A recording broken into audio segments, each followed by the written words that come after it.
배가 점점 나오면서 이른 포만감, 소화불량, 빈뇨. 원인은 뭘까요? 네, 안녕하세요. 저는 삼성 서울안병원 부인암 전문의 이유영입니다. 보통 여성 질환 중 부인과 질환은 생리불순, 생리통 등의 변화가 있어서 의심하여 병원을 방문하고 진단을 받으시는데요. 이 중 생리와 관련 없는 증상이 나타나는 부인과 질환 있다는 사실 알고 계셨습니까? 배가 점점 나오면서 소화가 잘 안 되고 소변을 자주 보게 되는 경우 그냥 지나치지 마시고 병원에 방문해 보는 게 매우 좋습니다. 왜냐고요? 바로 그 증상이 난소암의 증상일 수도 있기 때문입니다. 배가 불러오면 난소암일 수 있다고요? 이유가 뭘까요? 난소는 골반 깊숙한 곳에 위치하는 아주 작은 골반 장기입니다. 오른쪽, 왼쪽에 각각 한 개씩 있고 주 역할은 호르몬을 분비하는 것입니다. 난소암은 이 양쪽의 작은 난소에 생기는 악성 질환인데요. 난소암이 생겼다 하더라도 보통은 난소 기능에 문제를 일으키지 않기 때문에 생리 관련 증상, 즉 부정출혈이나 생리통은 잘 없습니다. 난소암으로 인해 난소에 물이 차거나 복수가 차면 보통 배가 많이 불러오고 이 때문에 장 또는 방광이 눌려 소화장애 및 배뇨장애가 생길 수 있습니다. 난소암 환자분들께서 살이 쪄서 배가 불러오고 소화가 안 되는 줄 알았다고 말씀하시는 이유이기도 합니다. 난소암의 증상을 알 수 있는 방법이 있을까요? 난소암을 증상만 갖고 알아내기는 굉장히 어렵습니다. 초기에는 종양이 매우 작고 복수가 별로 없어서 복부 팽만감 등의 증상이 전혀 없기 때문에 거의 무증상에 가깝고요. 병이 진행을 한 경우라 하더라도 이때 나타나는 이 복부 팽만감 등의 증상은 다른 내과 질환에서도 역시 나타날 수 있는 증상이기에 난소암에만 특이적으로 나타나는 증상이 따로 있지는 않습니다. 여기서 중요한 것은 평소에 없던 골반 압박 증상 및 복부 팽만감 등이 있다면 꼭 병원을 방문하셔서 원인이 될 만한 질환이 있는지를 확인하시는 것이 좋겠습니다. 자, 그렇다면 원인은 뭘까요?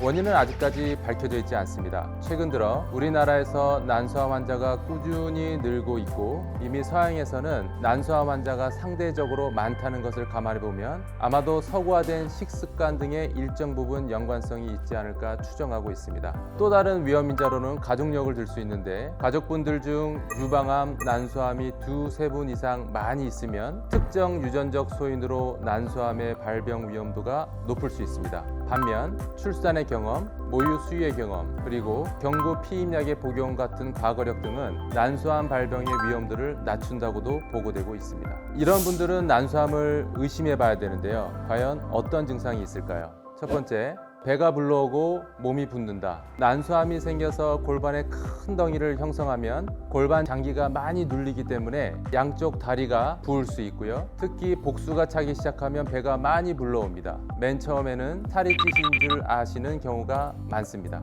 둘째, 이른 포만감, 소화불량, 빈뇨. 복수의 양이 많아지고 난소암의 덩이가 복강 내 여기저기 생기면 특히 소장 및 대장을 압박하기 시작하기 때문에 위장관계 증상이 생기고 특히 이른 포만감, 또 소화불량 등을 많이 호소하십니다. 심한 경우 장이 완전히 눌리게 돼서 막히게 되면 대변이 나오지 않고 구토 증상이 나올 수 있습니다. 마찬가지 이유로 방광을 압박하기 시작하면 빈뇨가 나타납니다. 세 번째 증상으로 상대적으로 드물긴 하지만 숨이 차실 수 있습니다. 복수의 양이 배 전체를 가득 차게 되면 횡격막이 상대적으로 위로 올라가게 되고요. 따라서 숨이 찰 수 있고 또 경우에 따라서는 폐 자체에도 물이 찰 수 있어서 이러한 이유로 호흡이 가쁠 수 있습니다. 자, 그럼 난소암은 어떤 분들에게 주로 나타날까요? 난소암의 호발 연령은 폐경 후 50대, 60대이기 때문에 젊은 여성에게는 상대적으로 드뭅니다. 요즘 들어서는 40대 난소암 환자분들도 꽤 계십니다. 더 젊은 연령인 20대, 30대에 주로 생기는 난소암도 있지만 더 드물긴 합니다. 가까운 가족 중 난소암 및 유방암의 가족력이 있는 경우, 특히 브라카 유전자 변이가 확인된 경우 난소암이 발병할 가능성이 매우 높아집니다. 하지만 이러한 특징이 없는 경우에도 난소암은 생길 수 있습니다. 난소암이 무서운 이유는 뭘까요? 난소암은 전 세계적으로 한 해에 약 30만 명 정도 생기고 우리나라 기준으로 약 한 해 3천 명 정도 발생하고 있고 이는 꾸준히 늘고 있는 추세입니다. 가장 무서운 큰 이유는 초기 증상이 없고 아까 말씀드렸듯이 증상이 생기더라도 굉장히 모호하기 때문에 대부분 병이 진행된 상태에서 병원에 오십니다. 이러한 이유로 70% 이상의 난소암은 진행암으로 발견이 되고 이 때문에 치료가 굉장히 오래 걸리고 또 예후가 상대적으로 좋지 않습니다. 재발률이 부인암 중 가장 높고 재발 이후의 치료도 중요하지만 완치율이 낮아져 질병으로 인한 사망률 또한 높습니다. 마지막으로 드리고 싶은 말씀은 난소암은 초기 증상이 거의 없기 때문에 조기 진단이 매우 어렵고 대부분 병이 진행된 상태로 오시기 때문에 치료가 상대적으로 어렵고 성적 또한 좋지 않습니다. 그럼에도 불구하고 최근 수술 기법의 발달 및 표적 치료제의 개발로 치료 성적이 점차 좋아지는 것도 사실이기에 희망은 있다고 생각합니다. 혹 복부 팽만감, 소화불량 등의 증상이 있으시고 관련된 여러 검사에도 설명이 되지 않는 상황이라면 꼭 근처 산부인과를 방문하셔서 부인과 검진을 해보실 것을 권유드립니다.